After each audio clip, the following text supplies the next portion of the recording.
Hey, it's Cameo with the Tummy Tuck Chronicles again today.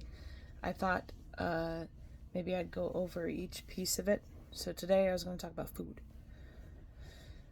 Food is really hard because it's different for every person, because there's so much information out there, because because the way that, especially in America, we live with our food, it's not as good as it could be. It's pretty bad. There's a ton of conspiracy theories out there, and then a ton of facts.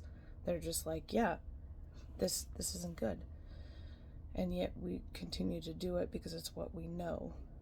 I know, especially from my experience learning how to cook for myself and my body, that it takes a complete shift of your own knowing. It's like I grew up with, I grew up with a bunch of stuff. If you grow up knowing how to make eggs and toast, and all of a sudden you can't have gluten in eggs, it throws you for a bit of a loop. What else are you gonna have for breakfast? What are you supposed to do? Like, I switched to sweet potatoes, and I had to learn how to cook sweet potatoes because it's different than potatoes. Like, you don't cook them the same way. Or eggplant. What do you do with an eggplant? Or a rutabaga? Whatever those big root things are. Or just something really simple that in other parts of the country, everyone or a lot of people know how to do it, or how to cook it, or how to use it, and a lot of other people don't. You have to go out and you have to learn all of this new stuff, and it's hard. It's very much an exercise where you just kind of throw shit at the wall and see what sticks, and a lot of it ends up just being dirt clods.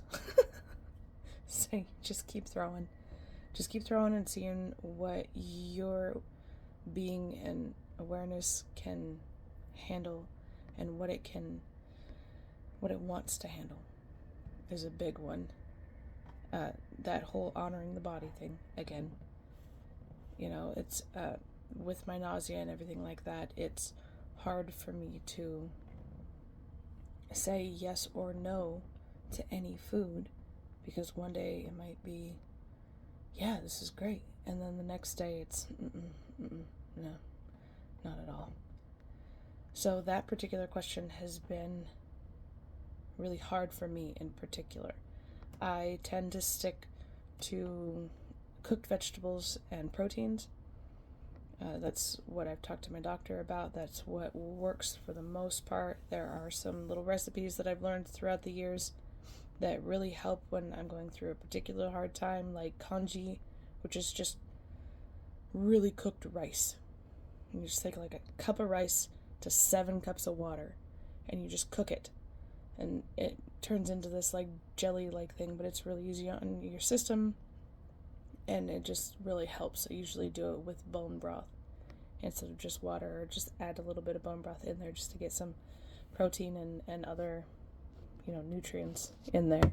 Then there's Byler's broth, which is fantastic if you're sick, and just bone broth. Actually, bone broth is really nice.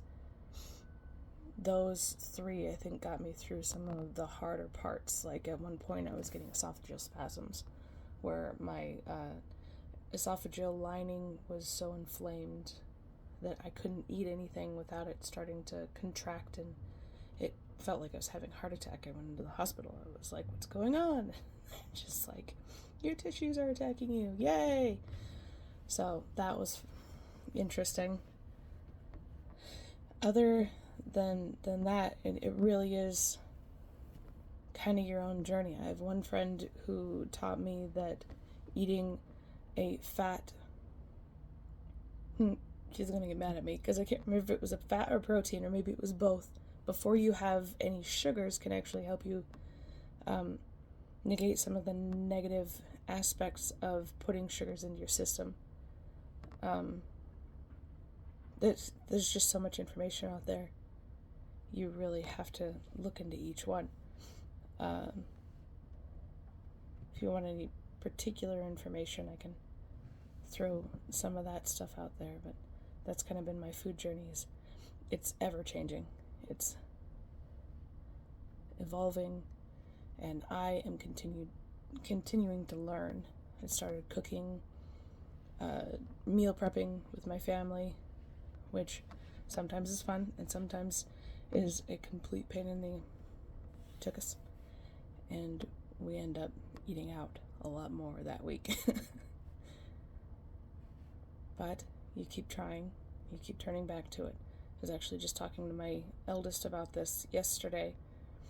They want to start eating healthier, they want to start feeling better, especially since their stomach has been hurting them a lot, and they're really afraid of screwing up.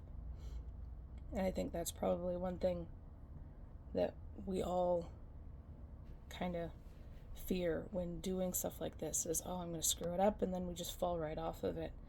And I remember talking to one lady, she was vegan, and she said, I follow the 80-20 rule, which is 80% of the time I'm on it, I got it, and 20% of the time it's okay if I screw up. I think we need to remember that it's okay to screw up.